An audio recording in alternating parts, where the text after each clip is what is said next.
चीन के सामने अब कनाडा का नया चैलेंज है। कनाडाई पीएम जस्टिन ट्रूडो की जिनपिंग को सीधी चुनौती क्या है, ये आपको बता दें। ट्रूडो ने दुनिया से चीन के खिलाफ एकजुट होने की अपील की है।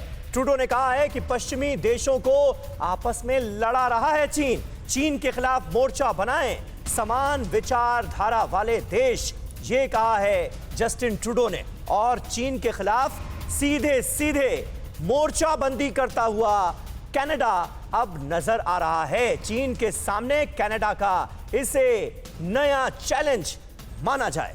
गोयल साहब, अब यह चुनौती कितनी बड़ी और कनाडा का यह रुख क्या साफ कर रहा है?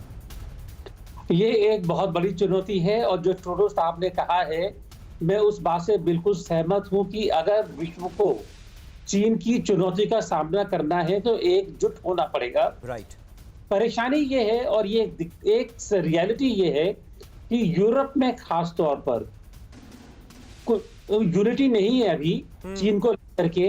ज्यादा देश ये मानते हैं कि चीन की इकोनॉमी और चीन की जो मार्केट है, जो ग्लोबल सप्लाई लिंक्स हैं, उस यूरोप की इकोनॉमी में काफी ज्यादा असर पड़ सकता है। इसी काफी मुल्क जर्मनी भी अभी चीन से अपने व्यापारिक रिश्ते मजबूत ही कर रहा है बजाय कम करने की। तो ट्रूडो साहब ने जो कहा है, खास तौर पर यूरोप के लिए, मैं समझता हूं कि एकजुट होकर के चीन की एक इकोनॉमिक पावर को कम करना है, तभी उसके बाद में चीन जो है अपने आप को विश्व के साथ समझौता करने के लिए तैयार होगा। जी। आर्थिक तौर पर चोट पहुंचानी होगी प्रसून शर्मा जी, लेकिन इस स्ट्रैटेजी पर दुनिया के बाकी जिम्मेदार मुल्क क्या काम करते हुए नजर आ रहे हैं क्या आपको?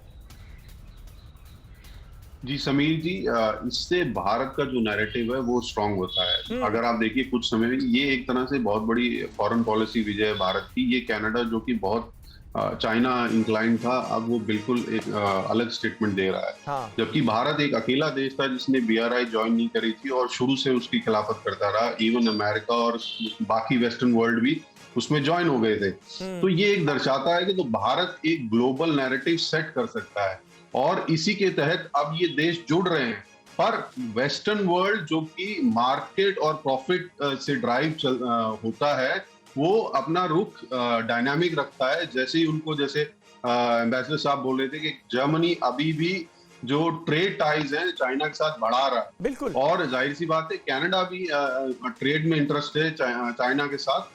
तो भारत के लिए ये रहेगा कि हम अपनी आत्मनिर्भर फॉरेन पॉलिसी रखें और ये जो ग्लोबल नैरेटिव में हम कंट्रीब्यूट कर रहे हैं, चाहे वो बीआरआई का विरोध हो, चाहे हमने टेक्नोलॉजी वॉर पहले, सबसे पहले भारत ने ऐप्स बैन करी, फिर उसको अमेरिका ने फॉलो किया और अब बाकी देश कर रहे हैं। तो ये एक तरह से स्टेटस जो भारत ने ग्लोबल प्लेटफॉर्म पे गेन किया है, उसको सस्टेन रखे, नैरेटिव बिल्ड करता रहे और साथ साथ अपनी कैपेबिलिटी और अपनी फॉरेन पॉलिसी पे अडिग रहे, इंडिपेंडेंट फॉरेन पॉलिसी। जी जी जी बिल्कुल।